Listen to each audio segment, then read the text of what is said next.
إن الحمد لله نحمده ونستعينه ونستغفره ونؤمن به ونتوكل عليه ونعوذ بالله من شرور أنفسنا ومن سيئات أعمالنا من يهده الله فلا مضل له ومن يضلل فلا هادي له وأشهد أن لا إله إلا الله وحده لا شريك له وأشهد أن محمدا عبده ورسوله أما بعد فإن خير الحديث كتاب الله وخير الهدي هدي محمد صلى الله عليه وسلم وشر الأمور محدثاتها وكل محدثة بدعة وكل بدعة ضلالة وكل ضلالة في النار.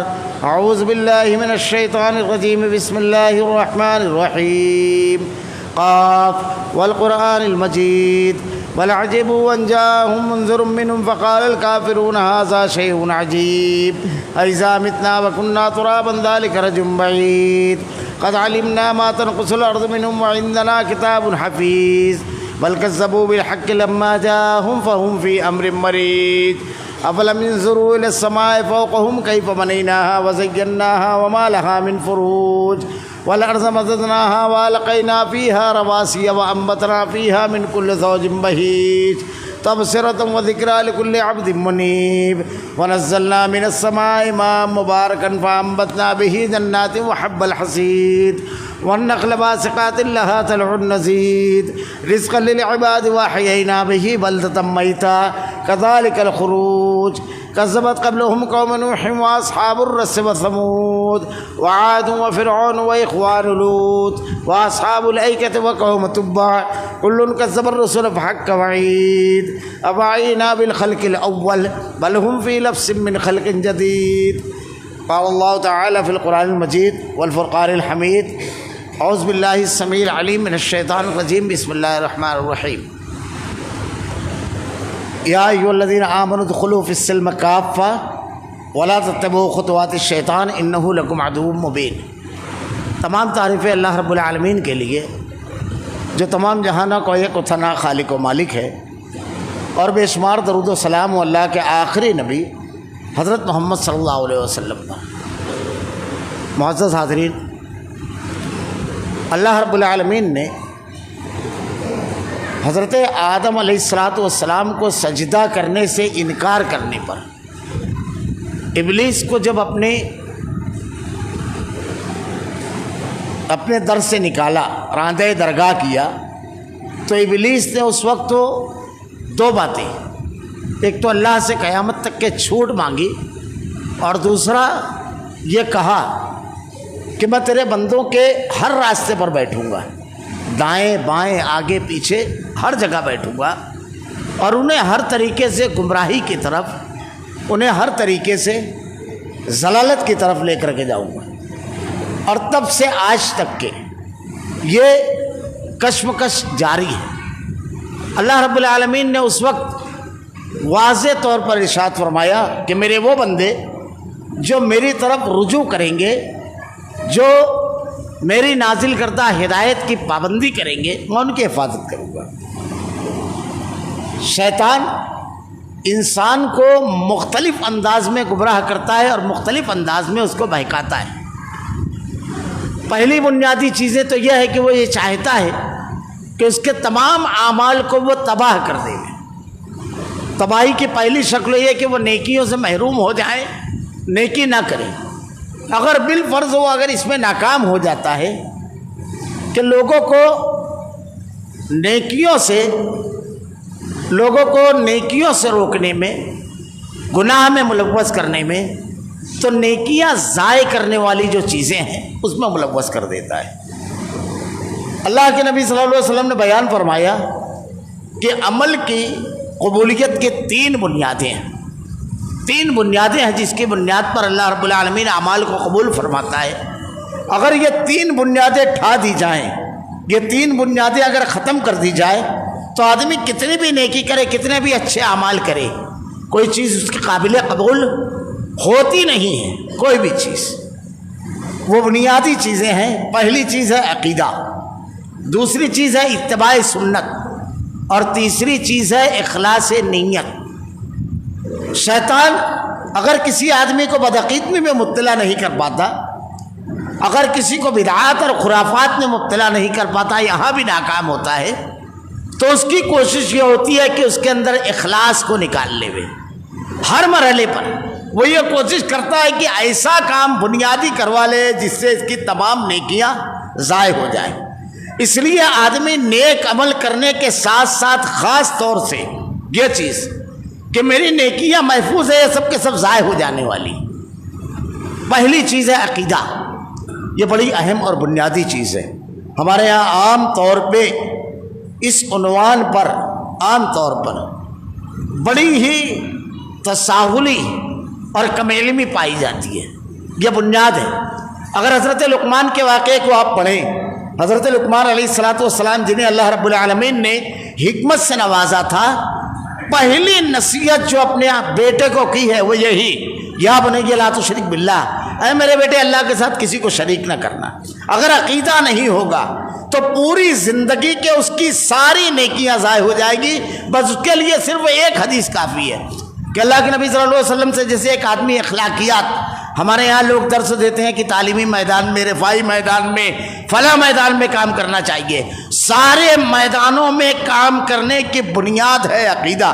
صحابہ کرام کو اللہ کے نبی صلی اللہ علیہ وسلم نے توحید جب کھوٹ کر کے پلائی تو اگر وہاں پر معاملات دیکھیں، تعلیم و تعلم کا معاملہ دیکھیے، اخلاقیات کا معاملہ دیکھیے، دین کے لیے قربانی کا معاملہ دیکھیے، لوگوں کے درگزر اور لوگوں کو معاف کرنے کا معاملہ، محبت و اخوت کا، قربانی دینے کا جذبہ، یہ تمام چیزیں ایسی ملے گی کہ تاریخ میں اس کی مثال نہیں ہے۔ یہ سب عقیدے کے ثمرات اور پھل ہیں۔ عقیدے کی بنیاد بھی تمام کی تمام چیزیں ہوئی۔ سب سے اہم چیز ہے عقیدہ۔ اگر آدمی کے پاس عقیدہ ہے تو اللہ رب العالمین اسی کی بنیاد پر ساری نیکیاں قبول کرے گا۔ اس لیے سب سے پہلی چیز جس پر محنت کی جائے وہ توحید ہے۔ شرک سے بچایا جائے اپنے بچوں کو، اپنے آپ کو، عقیدہ توحید۔ اگر یہ ہوگا تو آدمی کسی اور کے سامنے دستے سوال کو دراز نہیں کرے گا، کسی اور کے سامنے جھکے گا نہیں، کسی کا خوف اس کے دل میں نہیں آئے گا، کسی بھی لمحے میں وہ اس کے قدم ڈگمگائیں گے نہیں۔ آپ قرآن کریم کی تلاوت کر جائیے، احادیث پڑھ جائیے، بے شمار واقعات ملیں گے اس سلسلے میں۔ حضرت ابراہیم علیہ السلام آگ ہے، بادشاہ ہے، پورا خاندان ہے، سب مخالف ہیں، کوئی ایک حمایتی نہیں، لیکن وہ کیا چیز تھی کہ انتہائی اطمینان سے جواب دیتے ہیں، حسبنا اللہ و نعم الوکیل، میرے لیے میرا اللہ کافی ہے۔ حضرت موسیٰ علیہ السلام پوری قوم کے ساتھ ہیں۔ ہم قومی مسائل پر اتنا زیادہ غور و فکر کرتے ہیں، اتنا زیادہ قومی مسائل پر آدمی پریشان ہوتا ہے، پوری قوم ساتھ میں ہے۔ سامنے ٹھانٹے مارتا ہوا دریا، پیچھے فرعون کا لشکر، دونوں طرف سے راستہ بند، دونوں طرف سے۔ ایک آدمی کے سامنے اگر راستہ بند ہوتا ہے وہ کھڑا ہو جاتا ہے۔ یہی توحید کا سبق ہے یہاں پر۔ حضرت موسیٰ علیہ السلام کی قوم جب آپ سے کہتی ہے، انتہائی اطمینان سے ایک جملے میں جواب دیتے ہیں، انما ربی سیہدین، میرا رب راستہ کھولے گا، راستہ نکالے گا۔ حضرت یونس علیہ السلام مچھلی کے پیٹ میں ہے، اندھیرا، سمندر، تنہائی، کوئی سننے والا نہیں، نا امیدی نہیں، لا الہ الا انت سبحانک انی کنت من الظالمین۔ حضرت زکریا بوڑھے ہو گئے ہیں، ہڈیوں نے گوشت تو چھوڑ دیا عمر کی اس منزل پر۔ حضرت مریم کے محراب میں داخل ہوتے ہیں، ہنالک دعا زکریا ربہ قال رب ہب لی من لدنک ذریۃ طیبہ انک سمیع الدعاء۔ یہ حضرت مریم کے جب محراب میں ہنالک دعا زکریا ربہ، یہ جو دعا مانگی ہے، حضرت مریم کے محراب میں داخل ہوئے، جب پھلوں کو دیکھا تو کہا یہ کہاں سے آئے؟ حضرت مریم ارشاد فرماتی ہے میرا رب بے حساب رزق دینے والا ہے۔ اس کے بعد دعا کی، بڑھاپے میں اللہ تعالیٰ نے اولاد دی۔ زندگی کے کسی بھی قدم پر نا امیدی، پست ہمتی، کسی بھی مرحلے میں انسان کی زندگی میں اگر کوئی چیز نہیں لاتی ہے، اگر ان تمام چیزوں سے بچاتی ہے تو وہ توحید ہے، وہ عقیدہ ہے۔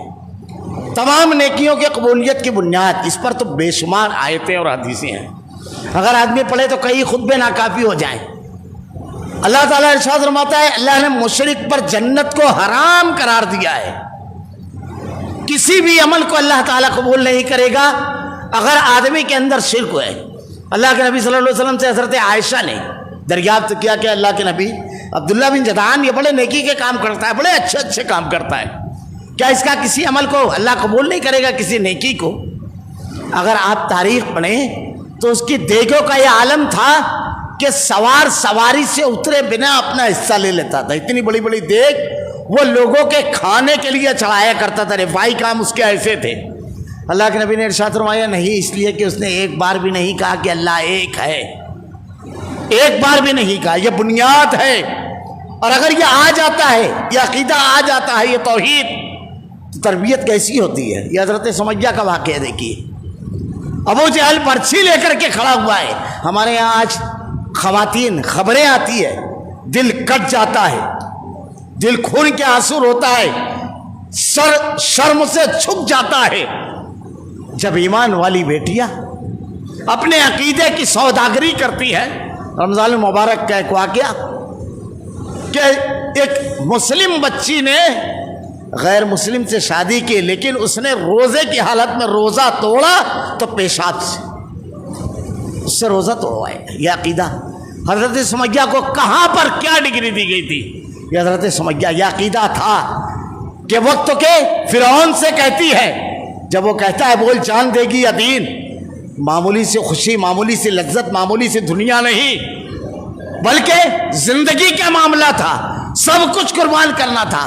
آپ نے مسکرا کر کے کہا بڑی چھوٹی چیز تو نے عقیدے کے مقابل مانگ لی، بہت چھوٹی چیز مانگی ہے. شرمگاہ پر برچھی ماری، شہید کر دیا، پہلی شہیدہ اسلام کی. کیا تھا؟ یہ معمولی چیز نہیں ہے، سب سے زیادہ بنیادی چیز. اسی کے اثرات ہر چیز پر پڑتے ہیں، اسی عقیدے کے اثرات ہر چیز پر پڑتے ہیں. آج ہمارے ہاں عقیدہ غیر اہم سمجھتے ہیں لوگ. ابھی موجودہ تناظر میں گفتگو کیجئے، جو جنگ چل رہی ہے، بڑا جذباتی مرحلہ ہے، بڑا جذباتی معاملہ ہے ایران اور اس کی جنگ کا. عقیدے کے اثرات ہر جگہ ہے، ہر جگہ.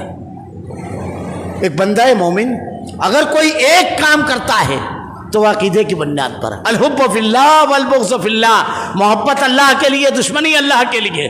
آدمی کسی کو دوست بناتا ہے تو اللہ کے لیے، اور دشمن بناتا ہے تو اللہ کے لیے. اللہ تعالیٰ نے قرآن میں ضابطہ بیان فرمایا ہے. ہم قرآن اٹھا کر دیکھیں، وَإِذَا جَاءَهُمْ أَمْرٌ مِّنَ الْأَمْنِ أَوِ الْخَوْفِ أَذَاعُوا بِهِ وَلَوْ رُدُّوهُ إِلَى الرَّسُولِ وَأُولِي الْأَمْرِ مِنكُمْ.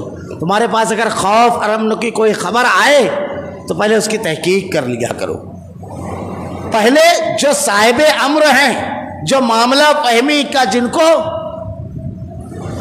جو واقعات پر گہری نظر رکھتے ہیں تمام پہلوؤں پر، پہلے ان سے پوچھ لو، اور اس کے بعد رسول یا ان سے کوئی رائے قائم کرنے سے پہلے. یہ اللہ رب العالمین نے حکم دیا ہے. جب عقیدہ ہوتا ہے تو آدمی اللہ کے احکامات کی پاسداری اور پابندی کرتا ہے. اللہ رب العالمین کے حکم کے سامنے کسی بھی چیز کو وہ نہیں رکھتا. یہ معمولی چیز نہیں. مدرسہ آگے بڑھ کر کے اس پر بولوں گا تو بنیادی چیز ہے توحید. اللہ نے قبولیت عمل کی بنیاد بیان کیا توحید کو. دوسری چیز اتباع سنت، سنت کے مطابق ہر عمل کا ہونا. ہر معاملے میں آدمی عقیدہ اور اس کے بعد سنت، اس کی اہمیت جانے. کسی بھی عمل کو وہ اچھا عمل ہے، نیکی کا عمل ہے، حالات کے تقاضوں کے مطابق ہے، یہ اہم نہیں ہے، بلکہ یہ چیز کہ وہ سنت کے مطابق ہے یا نہیں. بڑا مشہور واقعہ ہے 3 صحابہ کرام کا، کہ 3 صحابہ کرام نے آپس میں اللہ کے نبی صلی اللہ علیہ وسلم کی نیکیوں کے بارے میں پہلے معلوم کیا کہ آپ راتوں کو نماز کے لیے کھڑے ہوتے تو بڑے طویل رکعتیں پڑھتے، بڑی طویل نماز پڑھتے. آپ روزہ رکھتے، آپ کثرت سے عبادت، نوافل، ذکر و اذکار 100 بار دن بھر میں استغفار کیا کرتے تھے. جب اللہ کے نبی صلی اللہ علیہ وسلم کی ان عبادتوں کا حال دیکھا تو آپس میں مشورہ کیا. ایک نے کہا میں کبھی سوؤں گا نہیں رات کو، ساری رات اللہ کی عبادت کروں گا. ایک صحابی میں کبھی اپنی بیوی کے پاس نہیں جاؤں گا. ایک صحابی نے کہا میں ہمیشہ روزے سے رہوں گا. مشہور واقعہ ہے. اللہ کے نبی صلی اللہ علیہ وسلم کے پاس جب یہ بات آئی، کیونکہ دوسری روایت کے الفاظ ہے کہ اس میں جنہوں نے اپنی بیوی سے علیحدگی کے بارے میں ارادہ کیا تھا، ان کے گھر جب ایک صحابی تشریف لے گئے اور ان کی حالت دیکھی تو کہا یہ کیا حلیہ ہے. تب انہوں نے اپنے شوہر کے بارے میں بتایا کہ انہوں نے یہ تہیہ کر لیا ہے کہ اب کبھی وہ میرے قریب نہیں آئیں گے. اللہ کے نبی صلی اللہ علیہ وسلم کو جا کر کے خبر دی. اللہ کے نبی صلی اللہ علیہ وسلم نے تینوں کو بلایا اور بلانے کے بعد ارشاد فرمایا کہ میری بیوی بھی ہے, میرے بچے بھی ہیں, میں راتوں کو سوتا بھی ہوں, جاگتا بھی ہوں, میں روزے سے بھی ہوتا ہوں اور بنا روزہ بھی رہتا ہوں, اور بہترین روزہ صوم داؤدی ہے, یعنی ایک روز اگر آدمی بہت زیادہ روزہ رکھنا چاہے, بہت اس کی طبیعت ہے روزے کی طرف مائل, تو ایک روز وہ روزہ رکھے اور ایک روز چھوڑ دے.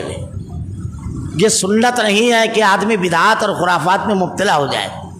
صحابہ کرام نے روزہ رکھنے کے لیے کہا تھا مسلسل. یہ کوئی گناہ کا کام نہیں تھا جیسے ہمارے یہاں لوگ بدعت کرتے ہیں تو کہتے ہیں شب برات آتی ہے تو رات بھر لوگ نماز ہی پڑھتے ہیں نا, قرآن خوانی ہے تو قرآن ہی کی تلاوت کر رہے ہیں نا. جتنی بدعتیں ہیں سب کے سلسلے میں جو ساری کھوکھلی دلیلیں دی جاتی ہے اس میں سے ایک دلیل یہ بھی ہے. اب یہاں یہی معاملہ تھا, رات بھر عبادت ہی کر رہے تھے, لیکن اللہ کے نبی صلی اللہ علیہ وسلم نے ارشاد فرمایا جو میرے طریقے پر میری سنت کے مطابق رہا وہ کامیاب. اللہ کے نبی صلی اللہ علیہ وسلم صحابہ کرام کسی عمل کو اگر دیکھا کرتے تھے کہ سنت کے خلاف ہے, فوراً اس کے خلاف لکیر کیا کرتے تھے, فوراً اس کے خلاف کھڑے ہو جایا کرتے تھے. تیسری چیز ہے اخلاص نیت. یہ بنیاد ہے تینوں. ہر عمل کو خالص اللہ کی رضا کے لیے کیا جائے, بڑی اہم چیز ہے یہ, خالص اللہ کی رضا کے لیے. اگر اخلاص نہیں ہوگا تو اگر آدمی عقیدے میں بچ گیا, اتباع سنت اس کے اندر ہے, لیکن اخلاص اگر نہیں ہے, معمولی چیز نہیں ہے, سارے عمل ضائع ہو جائیں گے. بلکہ احادیث اگر آپ پڑھیں تو اخلاص نہ ہونے کے نقصانات کیا ہیں.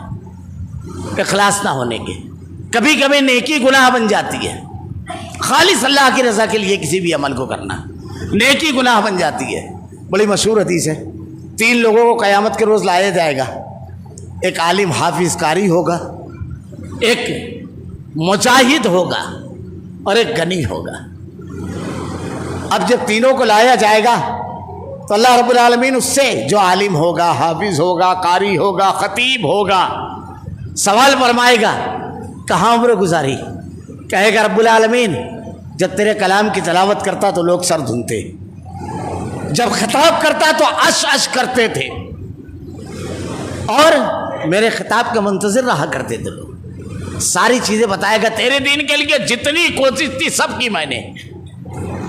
اللہ رب العالمین ارشاد فرمائے گا تیرا مقصد دین کو پھیلانا, لوگوں تک کہ میری باتیں پہنچانا, لوگوں میں دین پر عمل آ جائے, یہ نہیں تھا. بلکہ تو اپنی ذاتی شہرت چاہتا تھا کہ تجھ کو بے مثال خطیب, بے مثال خشوع الحان قاری کہا جائے. جو تو چاہتا تھا دنیا میں تجھے مل گیا. اس کے بعد مجاہد کو بلایا جائے گا. مجاہد آئے گا, اے اللہ تیرے دشمنوں کے خلاف لڑا, جواں مردی کے ساتھ مقابلہ کیا, جان کی پرواہ نہیں کی. اللہ رب العالمین ارشاد فرمائے گا کہ تو اس لیے نہیں لڑا کہ میرے دین کے دشمن تھے, اس لیے نہیں, بلکہ تو یہ چاہتا تھا کہ تیری شہرت ہو جائے اور تیرا نام کا دنیا میں لوگوں میں شہرت ہو, تیرے واقعات بیان کیے جائے, تیری بہادری کے قصے بیان کیے جائے. اس لیے جو چاہتا تھا دنیا میں تجھے مل گیا. فرشتوں کو حکم دے گا دونوں کے بارے میں کہ اس کو گھسیٹتے ہوئے جہنم میں ڈال دو. یہ نیکی تھی لیکن اخلاص نہیں تھا. اخلاص نہیں تھا, عمل تھا, وہ اخلاص نہیں تھا. یہ معمولی چیز نہیں ہے. شیطان یہاں بھی حملہ کرتا ہے. اسی لیے اللہ کے نبی نے ارشاد فرمایا اگر کوئی آدمی دکھاوے کی نماز پڑھتا ہے گناہ بن جاتی ہے نیکی. اللہ کے نبی نے ارشاد فرمایا وہ شرک اصغر ہے نماز, لیکن اگر ریا آ گئی تو وہ شرک اصغر ہے. اللہ کے نبی نے ارشاد فرمایا جب تیسرے کو لایا جائے گا جو بہت دولت مند ہوگا, اللہ نے بہت مال سے نوازا ہوگا, اس کی فیاضی کے قصے بے شمار مشہور ہوں گے. وہ کہے گا اللہ مال دیا میں نے تیرے راستے میں خوب خرچ کیا. رب العالمین اس سے ارشاد فرمائے گا کہ مقصد اللہ کے دین کے واسطے خرچ کرنا نہیں, شہرت حاصل کرنا تھا. وہ تجھ کو دنیا میں مل گئی, فرشتوں کو حکم دے گا اسے بھی گھسیٹتے ہوئے جہنم میں ڈال دو. اخلاص سے نیت. ہم نے بڑا مشہور واقعہ بارہا سنا ہوگا, یہ معمولی چیز نہیں ہے. یہ اگر دلوں میں آ جاتا ہے دل کی کیفیت بدل جاتی ہے, بالکل تبدیل ہو جاتی ہے. جب اخلاص آتا ہے. حضرت خالد بن ولید رضی اللہ تعالیٰ عنہ کا واقعہ بڑا مشہور ہے. کیسے سپہ سالار تھے, انسانی نہیں, اسلامی نہیں, انسانی تاریخ ایسا سپہ سالار پیدا نہیں کر سکی. آپ کی جنگیں تدبیریں, انتہائی کم تعداد میں بڑے لشکر کر فتح, نفسیاتی حملے اور بر وقت دشمن کی حوصلہ شکنی والے حالات پیدا کرنا حضرت خالد بن ولید رضی اللہ تعالیٰ عنہ کی جنگوں میں ہے. اللہ کے نبی صلی اللہ علیہ وسلم نے سیف اللہ کا خطاب دیا آپ کو. جس جنگ میں آپ شریک ہوتے فتح کی علامت مانی جاتی. 5000 کے لشکر سے, مورخین اس واقعے کے تناظر میں لکھتے ہیں ناقابل یقین واقعہ, 5000 کے لشکر سے 1 لاکھ کے لشکر جرار کو شکست فاش دیے. 1 لاکھ کے. جنگ یرموک اٹھا کر دیکھیے, معاف کیجیے گا, جنگ یرموک 30,000 کا لشکر تھا مسلمانوں کا, صرف 30,000 کا. اور حضرت ابو عبیدہ بن جراح رضی اللہ تعالیٰ عنہ کیسے واقعات تھے, کیسے حالات تھے. آج ہمارے ہاں یہ صحابہ کرام کی قربانیاں, حضرت ابو عبیدہ بن جراح رضی اللہ تعالیٰ عنہ, یہ اللہ کے نبی صلی اللہ علیہ وسلم نے ان کے بارے میں ارشاد فرمایا امین الامہ. ایک وقت آیا عیسائیوں کا, انہوں نے کہا ہمارے ساتھ ایک انتہائی بہترین شخص کو لگا دیجیے جو ہمیں دین سکھائے. اللہ کے نبی نے کہا اس امت کے امین کو تمہارے ساتھ لگاؤں گا تمہاری رہبری اور رہنمائی کے لیے. یہ امت کا امین ہے ابو عبیدہ بن جراح رضی اللہ تعالیٰ عنہ.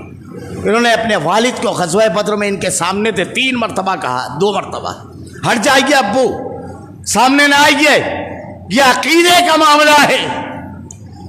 اللہ اپنی بے شمار رحمتیں نازل فرمائے, بے شمار رحمتیں نازل فرمائے ابو عبیدہ بن جراح رضی اللہ تعالیٰ عنہ. 3 مرتبہ باپ جب سامنے آئے پھر تلوار نہیں رکی. تاریخ پڑھیے.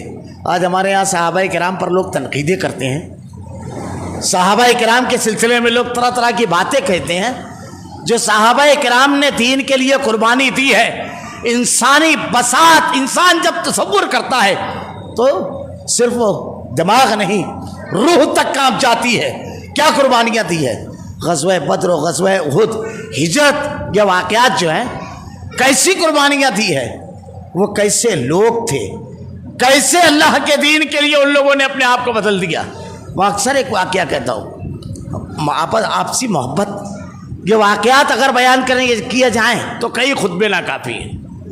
حضرت حذیفہ بن یمان رضی اللہ تعالیٰ عنہ, آپ کے والد کو میدان احد میں آپ کے سامنے شہید کیا گیا غلطی سے. جب اللہ کے نبی کی شہادت کی خبر مدینہ پہنچی اور آپ واپس میدان جنگ میں آئے تو لوگوں نے سمجھا دشمن کے لشکر کے سپاہی ہیں.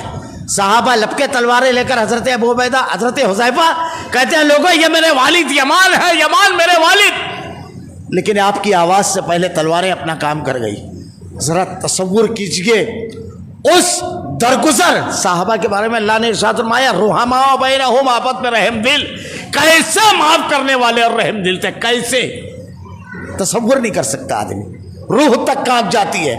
حضرت حذیفہ کی زبان سے اپنے آپ کو اس جگہ رکھیے کہ آپ کے سامنے آپ کے باپ کو قتل کیا جا رہا ہے اور قاتل آپ کے اپنے بھائی ہیں. کوئی توجیہ آدمی قبول کرے گا؟ حضرت حذیفہ رضی اللہ تعالیٰ عنہ کہتے ہیں اللہ تم پر رحم فرمائے, یہ میرے والد یمان تھے. یہ اپنے بھائیوں کے بارے میں ان کے جذبے تھے. وہ کہتے ہیں اللہ تم پر رحم فرمائے, یہ میرے والد یمان تھے. یہ صحابہ کرام کا رحماء بینہم یہ ہے. اشداء علی الکفار, ابھی بتایا ابو عبیدہ بن جراح اپنے والد کی تلوار چلا دی. کفار کے لیے شدید, یہ تھے صحابہ کرام. خیر بات ذرا سا پھیل جائے گی. حضرت خالد بن ولید رضی اللہ تعالیٰ عنہ, ماصل میں اسی تناظر میں پورا خطبہ دینا چاہتا تھا. حضرت خالد بن ولید رضی اللہ تعالیٰ عنہ 30,000 کا لشکر ہے, آپ کو معزول کیا جا چکا ہے. ابو عبیدہ بن جراح امیر السپہ سالار ہیں. ساری جگہ سے فوج جمع کی گئی. اسی میں یہ واقعہ مشہور ہے کہ ہمس سے جب مسلمان فوجیں نکلنے لگی تو ان لوگوں نے شہریوں کو بلا کر کے جو ان لوگوں سے جو مسلمان حکومت کرتا ہے تو جزیہ جو لیا جاتا ہے وہ جزیہ لوٹایا. کہا ہماری فوج یہاں سے جا رہی ہے, اب جزیہ ہم نہیں لیں گے کیونکہ آپ کی حفاظت کی ضمانت تو ہمارے ذمہ نہیں رہ گئی, ہم جا رہے ہیں. جزیہ لوٹایا تو ان لوگوں نے کہا نہیں یہیں رہو، لیکن نہیں رکے۔ اس کے بعد تاریخ پڑھیے، جبلہ ابن الاحم جب یہ اپنا لشکر لے کر کے یرموک کے محاذ پر ہرقل کے داماد سے کے پاس جا رہا تھا تو ان کو آرڈر تھا راستے کے تمام علاقے کے اندر اپنی حکومت قائم کرتے ہوئے آئے۔ ہمس میں جب یہ پہنچے تو صحابہ جا چکے تھے اور ہمس کے لوگ روک رہے تھے، یہ یہودی اور عیسائی تھے۔ یہ اخلاق، یہ دین تھا صحابہ کرام کا، یہ ان لوگوں کا لوگوں سے معاملہ تھا۔ اس کے بعد جب یہ پہنچا تو اپنے سپاہیوں کو بھیجا، کہا اندر کوئی لشکر نہیں ہے، کہا کوئی لشکر نہیں ہے، اچھی طرح دیکھو۔ اس کے بعد اپنے لشکر کو حکم دیتا ہے ٹوٹے ہوئے بند کی طرح داخل ہونا شہر میں تاکہ حملہ ہو تو کامیاب نہ ہو مخالف۔ پورا شہر میں داخل ہو گئے لیکن کوئی فوجی نہیں۔ کہا گھروں کی تلاشی لو۔ جب گھروں کی تلاشی شروع ہوئی تو ان لوگوں نے کیا کیا زیورات، لڑکیوں کی عزت پر ہاتھ ڈالنا، یہ سب کرنا شروع کر دیا فوجیوں نے۔ ہمس کے لوگوں کا ایک ڈیلیگیشن جبلہ ابن الاحم کے پاس آیا اور کہا تم عیسائی اور ہم بھی عیسائی مذہب کے ماننے والے ہیں، ہم بھی وہی مسلمان تھے، ہماری جانیں اور ہمارا مال اور ہماری عزتیں محفوظ تھی، تم اپنے ہم مذہب ہو لیکن کچھ بھی محفوظ نہیں ہے، تم سے بہتر وہ تھے۔ یہ کردار ہے صحابہ کرام کا، یہ معاملہ تھا۔ اس کے بعد یہ جبلہ ابن الاحم کا ایک جملہ تاریخی کہ سن لو، شکست تو تمہارا مقدر ہے، کہ تمہارے پاس اخلاقیات اور دین نام کی کوئی چیز نہیں، صرف طاقت ہے، صرف طاقت ہے، اس لیے تم فاتح نہیں ہو سکتے۔ وہی جنگ یرموک جہاں 4 لاکھ کا لشکر جرار رومیوں کا، 30,000 مسلمان، اندازہ لگائیے ایک آدمی کے اوپر کتنے آدمی بیٹھتے ہیں، کتنے آدمی بیٹھتے ہیں، خود اندازہ اور حساب لگائیے۔ 13 آدمی سے زیادہ ایک آدمی کے مقابل بیٹھتے ہیں۔ کوئی لشکر ہی نہیں ہے جس کے اطراف میں 13 فوجی نہ رہیں گے۔ پہلے دن کی جنگ میں اتنی تیزی کے حملہ آور ہوئے کہ خیموں تک آ گئے۔ یہ مسلمانوں کی غیرت کیا منافی چیز تھی، اس کو ہرگز برداشت نہیں کر سکتے تھے۔ پہلے دن جنگ میں اتنی تیر چلی کہ آسمان پر ایسا محسوس ہوتا تھا ابر ہے، اس کو یوم العین کہا جاتا ہے، آنکھ کا دن۔ حضرت ابو سفیان کی آنکھ اسی میں پھوٹی، اور یہی جگہ ہے جس میں اسلام کا پہلا ہراول دستہ، پہلا جانثار دستہ قائم کیا گیا، یہی جگہ ہے یرموک۔ حضرت اکرمہ رضی اللہ تعالیٰ عنہ، میں اس لیے تھوڑے سے واقعات لے کر آنا چاہتا تھا لیکن وقت بہت تیز گزرا۔ صحابہ کو گالیاں دینے والے، صحابہ کو برا بھلا کہنے والے، ایران اور امریکہ کی جنگ جاری۔ یہ جنگ، اس میں مسلمانوں کا جو موقف ہے، موقف کیا ہونا چاہیے؟ ہمارا سوال 2 حکومتوں کا اور 2 ٹکراؤ کا نہیں، سیاسی بحث اگر کی جائے، سیاسی نقطہ نظر سے اگر دیکھا جائے صرف، تو 1.5 لاکھ کم سے کم، ورنہ لوگوں نے لکھا ہے 5 لاکھ سنیوں کا قتل اسی ایران نے ملک شام میں کیا۔ میں ایک واقعہ صرف وہ بتا رہا ہوں، معصوم بچوں کو آج ہماری غیرت اور حمیت، وہ صحابہ کرام کے بارے میں کیا کہتے ہیں میں ابھی بتاتا ہوں، کیا ہے ان کا عقیدہ اور منہج۔ ایک باغیرت مسلمان ایک لمحے کے لیے بھی نہیں سوچ سکتا، معاف کیجئے گا ہم نے عقیدہ پڑھا ہی نہیں، دین پڑھا ہی نہیں ہے، معاف کیجئے گا۔ ایک گاؤں، پورا گاؤں شام کا پورا تلاشی کے نام پر گئے۔ یہ بشار جو تھا، اس کا حاکم بشار اسد جو نصیری تھا، شیعوں میں بہت سارے فرقے، اثنا عشری سب سے زیادہ کثیر ہے۔ یہ نصیری کہتے ہیں کہ حضرت علی رضی اللہ تعالیٰ عنہ خدا ہے، سب سے غالب فرقہ، اور سب سے زیادہ تعظیم اسی فرقے کی یہ تمام فرقے کرتے ہیں کیونکہ حضرت علی کو خدا کہتے ہیں۔ رافضی کہتا ہے ہم تاریخ میں صرف ایک مناظرہ ہارے ہیں، وہ نصیریوں سے، کہ حضرت علی کی خدائی پر مناظرہ چلا تو کہا فیصلہ نہیں ہو رہا تھا، کئی دن ہو گئے، تو کہا مردہ مچھلی سمندر میں ڈالی جائے، پانی میں، دریا میں، اور علی کو خدا کہا جائے، نعوذ باللہ استغفر اللہ، اگر تیر جائے گی تو نصیری جیتے اور نہیں تیرے گی تو تیر گئی، استغفر اللہ۔ یہ ان لوگوں کو بنائی ہوئی چیزیں۔ خیر، پورے گاؤں کی تلاشی کے نام پر خالی کیا گیا، گھروں میں جا کر کے بم لگا دیے گئے، یہ کیا گیا ہے، یہ واقعہ، یہ اور ریکارڈ چیزیں ہیں سب یہ۔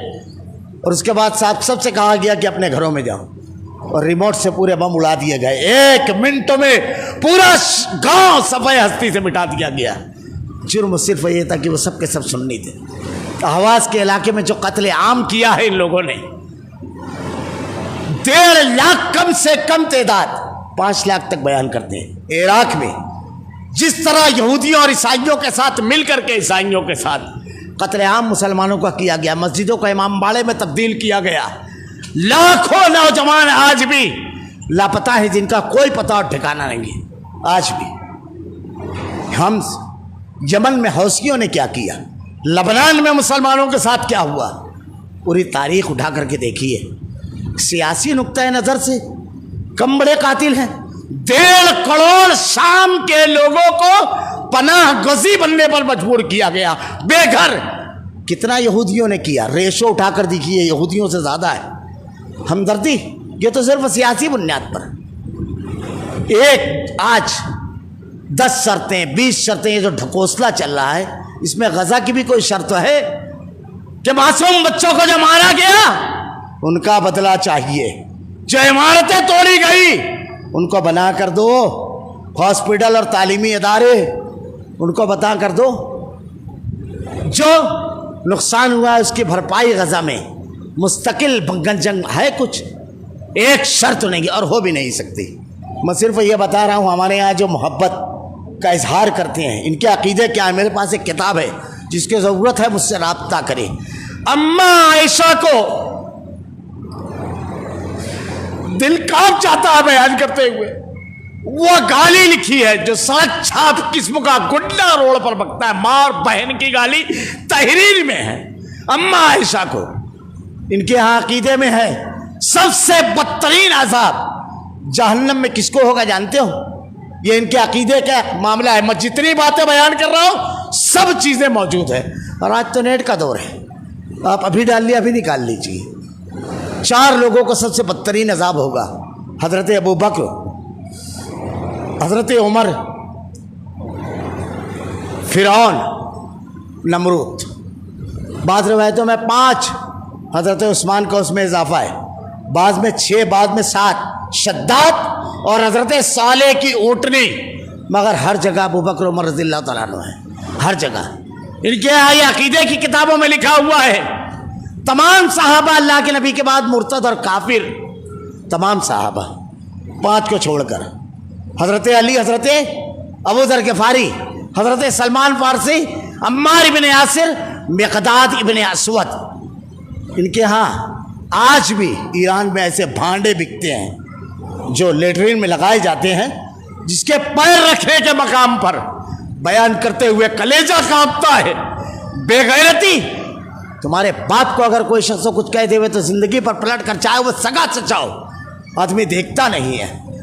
اس پر ابو بکر عمر لکھا ہوتا ہے، جس کے اوپر بیٹھ کر کے جو لیٹرین کے بھانڈے ہوتے ہیں، راستے میں یہ لکھا ہوتا ہے، پورے علاقے کے اندر آواز کے ابو بکر اور عمر نام رکھنا ایران میں پابندی ہے، اس کے اوپر گالیاں دینا معمولی چیز ہے۔ غیرت اور حمیت وہ صحابہ کرام، اور اس راستے میں مسلمانوں میں یہ جو ہمدردی پائی جاتی ہے، اس کے اسباب لمبی بات ہو جائے گی، میں صرف نام بتا دوں۔ مودودی، مرزا محمد علی مرزا اور اسرار، ڈاکٹر اسرار، ان لوگوں نے راہ ہموار کی، ان لوگوں نے ان کے لیے نرم راستہ اختیار کیا۔ تمام صحابہ کرام کو جنگ صفین کے نام پر، جنگ جمل کے نام پر، دونوں طرف صحابہ کرام تھے، تمام صحابہ کو برا بولا جاتا ہے۔ حضرت امیر معاویہ رضی اللہ تعالیٰ عنہ خاص طور سے، میں واقعات نہیں بیان کر سکتا، حضرت خالد بن ولید رضی اللہ تعالیٰ عنہ کے بارے میں اتنا خطرناک انداز ہے، سازشی قرار دیا گیا ہے۔ حضرت ابو بکر عمر رضی اللہ تعالیٰ عنہ کے ساتھ مل کر کے اہل بیت کے خلاف یہ سازشیں کرتے تھے، قتل کی کوششیں کی۔ ایسی بدترین تصویر کہ آپ پڑھ نہیں سکتے۔ ان کے یہاں عقیدہ ہے سب کے سب مرتد اور کافر اور جہنمی ہیں، سب گالیاں دینا صحابہ کرام کو عبادت ہے جن کے یہاں کسی مسلمان کے عام سنی مسلمان کے مال کو غضب کر لینا گناہ کا کام نہیں ہے. ہنسی مذاق میں بھی اگر پیٹھ پر مار دیتا ہے تو 10 نیکی ہے. اٹھا کر دیکھیے کتابیں. خمینی، یہ خامنائی، ان کی کتابیں قرآن کے بارے میں. ابھی تو ایک چیز واٹس ایپ پہ آپ نے بھی دیکھی ہوگی، ہمارے یہاں جماعت اسلامی قرآن کی آیت تبدیل کی گئی اور اسی میں بیٹھ کر کے تعزیت دے رہے ہیں، شہید قرار دے رہے ہیں. خیر، میں حضرت خالد بن ولید رضی اللہ تعالیٰ عنہ کے بارے میں، صحابہ کے بارے میں بتا رہا ہوں. پہلے دن کو یوم العین کہا جاتا ہے، جنگ جو ہوئی. دوسرے اسی روز جب یہ مرحلہ آیا تو حضرت اکرمہ رضی اللہ تعالیٰ عنہ یہ کہتے ہیں میدان جنگ میں لشکر سے، حضرت ابو عبیدہ بن جراح رضی اللہ تعالیٰ عنہ نے حضرت خالد بن ولید سے آپ کو معزول کر دیا گیا تھا سپہ سالاری سے. میں اخلاص پر بول رہا تھا. معزول کیا گیا تو آپ کے پاس آئے لوگ، صحابہ کرام ساتھی سب تھے اور نئے مسلمان. کہا آپ کی قیادت فتح کی علامت ہے، آپ کی جو تدابیر ہے مسلسل اسلامی منبع بڑھ رہا ہے مسلسل، اس لیے آپ ہی قائد رہیے سپہ سالار، ہم آپ کے ساتھ ہیں. حضرت عمر رضی اللہ تعالیٰ عنہ کے حکم کو نہ مانے. آپ نے وہ تاریخی جملہ کہا تھا، اگر سونے کے حروف سے لکھا جائے اس کی قیمت نہیں ادا ہوگی. اللہ اپنی بے شمار رحمت نازل فرما حضرت خالد بن ولید رضی اللہ تعالیٰ عنہ پر. آپ نے کہا تھا میں عمر نہیں، رب عمر کے راستے میں لڑ رہا ہوں، اور خالد سپاہی کی حیثیت سے مارا جائے یا سپہ سالار کی کوئی فرق نہیں پڑتا، اس لیے کہ میں اللہ کے راستے میں لڑ رہا ہوں. یہ اخلاص، یہ ہے اخلاص. وہی خالد بن ولید رضی اللہ تعالیٰ عنہ مدرہ تھا، بتا رہا تھا. حضرت اکرمہ رضی اللہ تعالیٰ عنہ نے ارشاد فرمایا، حضرت اکرمہ نے، کہ کون ہے جو مجھ سے پہلا جانثار دستہ اسلامی تاریخ کا. حضرت اکرمہ رضی اللہ تعالیٰ عنہ کہتے ہیں کون ہے جو مجھ سے اس بات پر بیعت کرے کہ تخت یا تختہ، یا تو شہادت یا تو فتح. 400 صحابہ نکلے تھے، 400، اور چند زخمی حالت میں لوٹے تھے، چند، سارے شہید. اسی میں حضرت اکرمہ رضی اللہ تعالیٰ عنہ کا واقعہ ہے. یہ رات کو قرآن پڑھتے تھے، ابو جہل کے لڑکے تھے، اور دن میں جنگ، اور ہاتھ میں قرآن لے کر کہتے تھے اللہ یہ تیری کتاب جو ہدایت کے لیے، میرے اللہ کی کتاب. سینے سے لگا لیتے، گرویدہ تھے قرآن کے. اور قرآن صحابہ، ابو لہب کے ایک بیٹی ایک بیٹا مسلمان ہوئے تھے، آپ کو معلوم ہے؟ ایک بیٹی ایک بیٹا، ہر وہ پڑھتے تھے تبت یدا ابی لہب، یہ ان کا ایمان تھا. صحابہ پر نقیر اور صحابہ پر تنقید. یہ حضرت اکرمہ رضی اللہ تعالیٰ عنہ یہ جب جنگ میں کافی اندر گھس گئے دشمنوں کے درمیان، سب طرف دشمن، تو کسی نے بہت تیز آواز میں کہا وَلَا تَعْلِقُوا رُؤُوسَكُمْ اکرمہ، اکرمہ اپنے آپ کو ہلاکت میں نہ ڈالو. حضرت اکرمہ رضی اللہ تعالیٰ نے پلٹ کر جواب دیتے ہیں، جب میں اسلام کے خلاف لڑتا تھا کبھی اپنی جان کی پرواہ نہیں کی، ورنہ تاریخ پڑھیے، خندق عبور کرنے والے میں اکرمہ، فتح مکہ کے موقع پر مکہ کے ظہری حصے سے مسلمانوں کے لشکر پر حملہ کرنے والے اکرمہ ہر لشکر میں تھے. کہا اسلام کے لیے جب لڑا، اسلام کے خلاف، تو کبھی اپنی جان کی پرواہ نہیں کی. آج تو اللہ کے دین کے لیے نکلا ہوں، آج اپنی جان کی پرواہ. اور اس کے بعد جملہ کہا آسمان کی طرف سر اٹھا کر، اللہ مجھے شہادت دے رب العالمین، اب لے لوٹا مجھ کو اپنے لوگوں میں. 70 سے زائد زخم تھے. جب آپ کو لایا گیا، آپ کو اٹھا کر کے، حضرت خالد ابن ولید رضی اللہ تعالیٰ عنہ کے بچپن کے دوست جو تھے، ان میں بڑا زبردست دوستی تھی. دونوں انتہائی بہادر بھی تھے، اور ٹکراؤ بھی ہوا دونوں کا میدان جنگ میں. فتح مکہ کے موقع پہ انہی کے راستے پر اللہ کے نبی نے حضرت خالد کا دستہ بھیجا تھا، کیونکہ آپ جانتے تھے کہاں اٹیک ہوگا. جب لایا گیا تو آپ کا سر ران پر تھا، 70 سے زائد زخم تھے بدن میں، کوئی حصہ نہیں تھا جو کٹا ہوا نہیں تھا، سانسیں چل رہی تھی. اور آپ بار بار کہتے ہیں فزت رب الکعبہ، میرے رب کی کعبہ کے رب کی قسم میں کامیاب ہو گیا، اے اللہ مجھ کو شہادت دے. حضرت اکرمہ رضی اللہ تعالیٰ عنہ کی جب جان نکلی، یہ اکیلا لاشا ہے جس پر انسانی تاریخ کے عظیم سالار کی آنکھیں اشکبار ہو گئی، رونے لگے حضرت خالد بن ولید، اور 3 دن میں شکست تو دی تھی 4 لاکھ کے لشکر زردار کو 30,000 کے لشکر تھے۔ خیر بات ذرا سے طویل تھے۔ اخلاص نیت یہ بڑی اہم چیز ہے، اگر یہ ہوتا ہے تو آدمی اول سے کبھی پیچھے نہیں ہٹتا ہے۔ یہ 3 بنیادیں ہیں جس کی بنیاد پر آدمی کو تمام چیزیں طے ہونا چاہیے۔ یہ جو معاملہ ہے ایران عراق جنگ کا، بس 2 جملے میں کہوں گا، یہ ایک سیاسی معاملہ الگ، ایک عقیدے اور منہج کا معاملہ الگ۔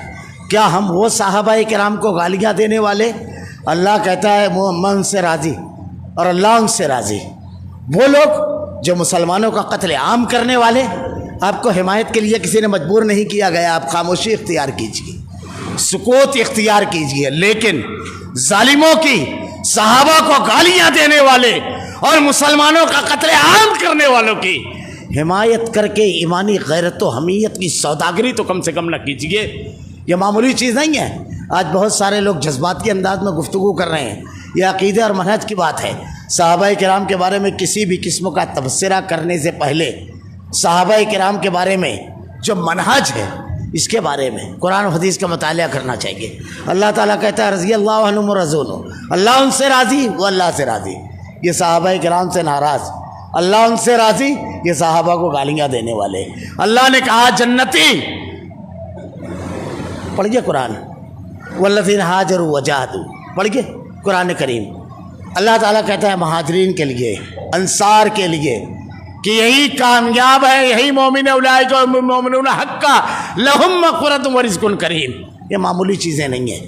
منہج اور عقیدہ، قرآن کریم کی ایک آیت، ورنہ اس پر پورا خطبہ اسی پر ہونا چاہیے تھا، ایک آیت صرف 5ویں پارے کی آیت تلاوت کیجیے، اٹھا لیجیے کہ جب تمہارے پاس کوئی خبر آئے وَإِذَا جَاءَهُمْ أَمْرٌ مِّنَ الْأَمْنِ أَوِ الْخَوْفِ أَذَاعُوا بِهِ وَلَوْ رُدُّوهُ إِلَى الرَّسُولِ وَأُولِي الْأَمْرِ مِنكُمْ۔ امن اور خوف کی تو پہلے اس کی اہل علم منہج اور عقیدہ جاننے والوں سے پوچھ لیجیے اس پر کیا رائے قائم کریں، اپنی رائے نہیں۔ یہ صحابہ کرام سے کہا جا رہا ہے، اور یہ آیت کا جو شان نزول ہے اگر آپ پڑھیں گے، ایک منافق نے چوری کی اور اس کی حمایت کر دی صحابہ کرام نے لا علمی کی بنیاد پر۔ پورا تناظر اس کا یہی ہے، 5ویں پارے کی آیت ہے یہ، اسی بنیاد پر۔ اور اللہ کے نبی صلی اللہ علیہ وسلم نے فیصلہ بھی دیا۔ اللہ رب العالمین نے جب رہنمائی کی، وجہ نازل کی، تو واضح ہوا کہ مجرم اصل میں یہ ہے، تو مجرم کون ہے اس کی تحقیق کر لی جائے۔ اللہ نے ہمارے یہاں ضابطہ دیا ہے، اور ضابطہ ہے قرآن سنت۔ محبت اور نفرت کا پیمانہ ہمارے نزدیک اللہ کا کلام، اللہ کے نبی صلی اللہ علیہ وسلم کی احادیث، دین اور شریعت ہے۔ جس میں سوال کون صحیح ہے، آپ کس کی حمایت کریں، آپ کو کس نے مجبور کیا ہے کہ ایک کی حمایت کرو؟ دونوں اگر ظالم ہے تو کس نے آپ کو مجبور کیا ہے؟ جیسے لوگ کہتے ہیں نا کہ اگر ایسا ہے تو کیا یہودیوں کی حمایت کرے، کیا عیسائیوں کی، آپ کو کس نے کہا؟ لیکن یہ کہ کیا صحابہ کو گالیاں دینے والوں کی، کیا مسلمانوں کا قتل عام کرنے والوں کی، کیا مسلمانوں کے اوپر مسلسل حملہ کرنے والے کی کون ہیں؟ صدام حسین کو جب پھانسی دی گئی، مقتدی صدر وہاں پر موجود تھا۔ کون تھا جس نے جشن منایا؟ ایران میں باقاعدہ جشن منائے گئے، جلوس نکالے گئے۔ یہ سب تاریخی واقعات آپ نے فراموش کر دیے، پوری حکومت ختم کر دی گئی ایک طاقتور۔ 125 طیارے جو حفاظت کے لیے ایران اتارا تھا عراق نے نیٹو سے جنگ کے پہلے، آج تک ایران نے وہ طیارے نہیں لوٹائے۔ جنگ کے خاتمے کے بعد کہتا ہے کہ کون سے طیارے؟ دھوکہ بازی کی، ہر موڑ پر، ہر مرحلے پر ہمارے پاس کوئی منہج اور عقیدہ ہے یہ نہیں۔ دین کے معاملے میں، شریعت کے معاملے میں، رائے کے معاملے میں ہمیں ایک ضابطہ اور اصول دیا گیا ہے، اس کے مطابق ہم عمل کریں۔ ہمیں یہ دیکھنا ہے کہ ہمارا کردار کیا ہے، ہم کس کے ساتھ کھڑے ہیں، ہمارا موقف کیا ہے۔ دوسروں کی بجائے اللہ تعالی ہم سے یہ سوال کرے گا، ہمیں تحقیق کرنا چاہیے۔ اللہ رب العالمین سے دعا ہے کہ رب العالمین ہمیں ہر معاملے میں رب العالمین کتاب و سنت کے مطابق عمل کرنے کی توفیق نصیب فرما۔ صحیح عقیدہ، اتباع سنت، اخلاص نیت اور صحیح منہج عطا فرما رب العالمین۔ الہ العالمین بڑی فتنہ پروری کے حالات ہیں رب العالمین، فتنے یکے بعد دیگرے آ رہے ہیں رب العالمین، ان فتنوں سے ہماری حفاظت فرما رب العالمین۔ الہ العالمین ہمارا خاتمہ ایمان پر فرما۔ ربنا لا تزغ قلوبنا بعد إذ هديتنا وهب لنا من لدنك رحمة إنك أنت الوهاب۔ بارك الله لنا ولكم في القرآن المجيد ونفعنا وإياكم بالآيات والذكر الحكيم إنه تعالى جواد كريم ملك رؤوف رحيم۔ الحمد لله نحمده ونستعينه ونستغفره ونؤمن به ونتوكل عليه ونعوذ بالله من شرور أنفسنا ومن سيئات أعمالنا من يهده الله فلا مضل له ومن يضلل فلا هادي له وأشهد أن لا إله إلا الله وحده لا شريك له وأشهد أن محمدا عبده ورسوله أما بعد أعوذ بالله من الشيطان الرجيم بسم الله الرحمن الرحيم إن الله يأمر بالعدل والإحسان وإيتاء ذي القربى وينهى عن الفحشاء والمنكر والبغي يعظكم لعلكم تذكرون اذكروا الله يذكركم وادعوه يستجب لكم ولذكر الله تعالى أعلى جل وأتم وأهم وأكبر۔